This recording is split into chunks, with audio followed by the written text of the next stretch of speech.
नमस्कार दोस्तों, स्वागत है आपका हमारे नए channel antique coin community with Neel के इस नए प्रोग्राम में आप सभी का स्वागत है।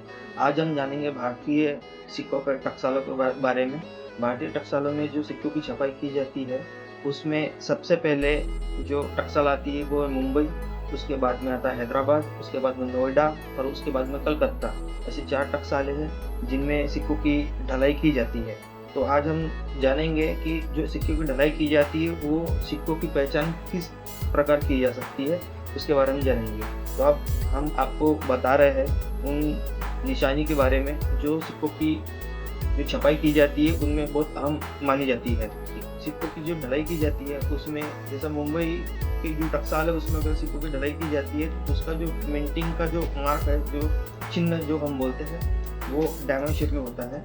और उसके बाद में जो हैदराबाद मिंट में जो टकसाले हैं जिनमें जो सिक्कों की ढलाई की जाती है उसका जो चिन्ह है, जो मिंटिंग जो चिन्ह है, वो स्टार मार्क होता है। नोएडा जो टकसाल है जिसमें जो सिक्कों की जो ढलाई की जाती है उसका जो चिन्ह जो होता है प्रिंटिंग, वो राउंड शेप होता है, गोल। उसी प्रकार कलकत्ता की जो टकसाल है जिसमें सिक्कों की जो छपाई की जाती है, जो मिंटिंग मार्क होता है वो कुछ भी नहीं होता, नॉन होता है बिल्कुल, इसके नीचे कुछ भी छपा नहीं होता। तरीके से जो हमारी भारतीय जो टकसाल है इनमें सिक्कों की जो पहचान है वो की जाती है।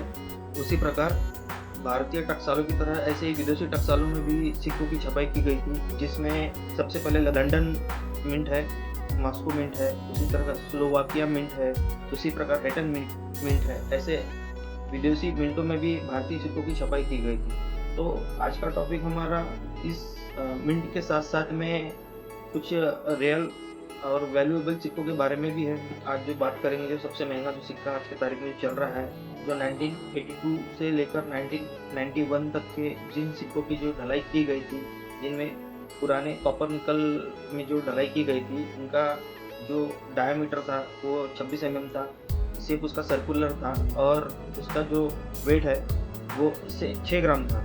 तो ये जो सिक्के हैं इनमें जो 3 जो सिक्के सबसे ज़्यादा महत्वपूर्ण है, जो बहुत ज़्यादा महंगे हो गए हैं।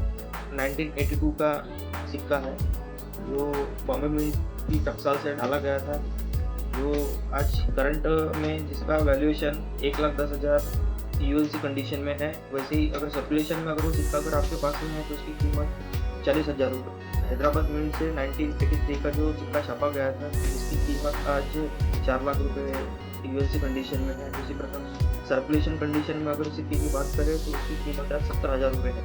इसी प्रकार 1991 का नोएडा मिंट का जो सिक्का है उसकी कीमत आज करंट वैल्यू में मार्केट में 1 लाख रुपए चल रहा है। अगर वो वही सिक्का अगर आपके पास में अगर सर्कुलेशन कंडीशन में है तो उसकी कीमत आपको 25,000 रुपये आराम से मिल जाएगा। तो ये रही जो भारत की जो 3 सिक्के हैं जो बहुत ज़्यादा कीमती थे, उनकी जानकारी हम आपको बता रहे थे।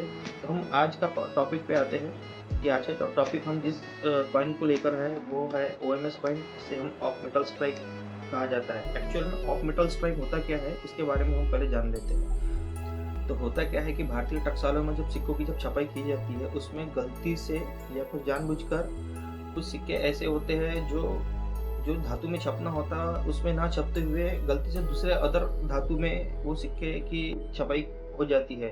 सिक्कों की जब ढलाई चलती रहती है तो जब कुछ कुछ धातु की जो प्लान शीट है वो गलती से दूसरे मशीन के प्लान शीट में धोखे से चले जाने की वजह से वो उसमें छपाई हो जाती है। फॉर एग्जाम्पल अगर 1 रुपए की अगर सिक्के की हम ढलाई कर रहे हैं तो गलती से 50 पैसे की सिक्के की जो डाई है उसमें इस्तेमाल हो जाती है गलती से, उससे वो जो सिक्का है अदर धातु में छप जाने की वजह से वो ओएमएस हो जाता है, जिसे हम आज के भाषा में हम ऑफ मेटल स्ट्राइक कहते हैं। तो होता क्या है कि ऑफ मेटल स्ट्राइक जो सिक्का होता है वो कम मात्रा में बहुत दुर्लभ किस्म से बना हुआ सिक्का होता है, जो बहुत गलती से सालों से बाहर आ जाते हैं।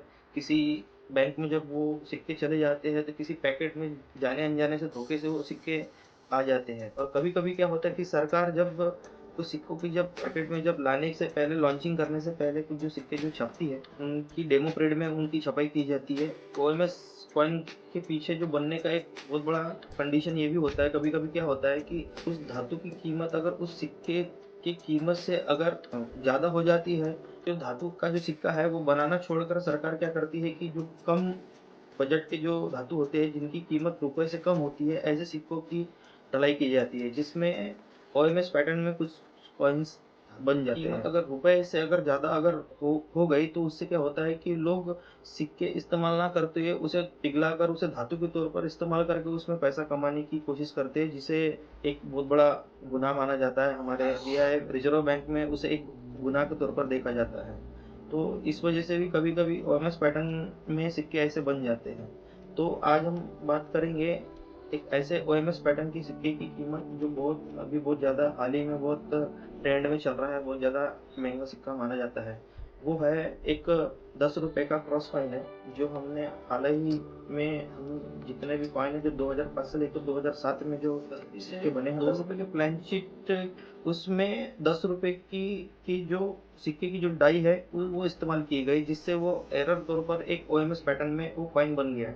तो वो जो 2 रुपए का जो कॉइन है वो एफएफएस में बन गया, जबकि वो बनना था वो निकल ब्रॉन्ज में जो कॉइन बनना था वो गलती से एफएफएस में बन गया, जिसकी वजह से वो एक ओएमएस फंड की कैटेगरी में चला गया।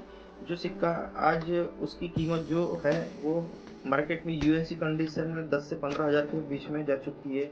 अगर कंडीशन अगर बहुत अच्छी है, अगर उसमें सिक्के में अगर शार्पनेस और उसमें अगर छपाई बहुत अच्छे तरीके से की गई तो उससे भी ज़्यादा उसकी कीमत जा सकती है। तो आज हमने जाना ओएमएस कॉइन के बारे में। तो आशा करता हूँ कि आप सभी को इस सिक्के के बारे में जानकारी बहुत अच्छी मिल गई होंगी। तो आने वाले वीडियो में हम और भी तरीके के जो ओएमएस पैटर्न में बहुत सारे जो कॉइन्स बने हैं उनके बारे में बात करेंगे। उसमें कुछ म्यूल्स कॉइन्स भी है जिनकी हम बातें करेंगे। तो मिलते हैं अगले वीडियो में। तब तक के लिए आप देखते रहिए हमारा चैनल, और हो सके तो अगर आपको हमारा चैनल बहुत अच्छा लगा हो तो सब्सक्राइब करके बेल आइकन को दबा दीजिए, जिससे हमें मोटिव मिलता है। मिलते हैं अगले एपिसोड में, तब तक के लिए धन्यवाद।